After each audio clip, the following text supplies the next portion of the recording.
Au départ, je me suis dit, parler des élections européennes sous l'angle des populismes, c'est triste pour la construction européenne, pour tout ce projet auquel on croit, et notamment nous à Arte, on croit depuis pas mal d'années maintenant. Je me suis dit,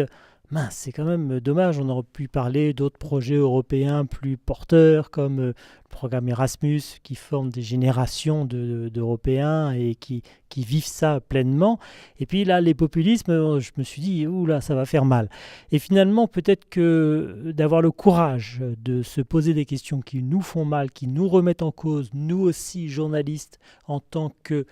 quelque part, un peu les élites, on fait partie aussi des élites qui sont ces corps de pouvoir auquel faisait allusion Bertrand Badi quand il dit que le populisme, c'est la remise en cause de ces élites et la contestation de ce système-là. Nous, journalistes, on en fait partie, donc je pense qu'il est de notre devoir aussi d'écouter ça, même si ça ne nous plaît pas. Alors évidemment, c'est difficile comme débat, c'est inquiétant, mais peut-être d'arriver à théoriser un peu, de prendre un peu de recul aussi, d'avoir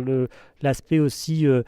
philosophique, peut-être même religieux, et puis le cas concret de la Pologne, ça nous permet, à mon avis,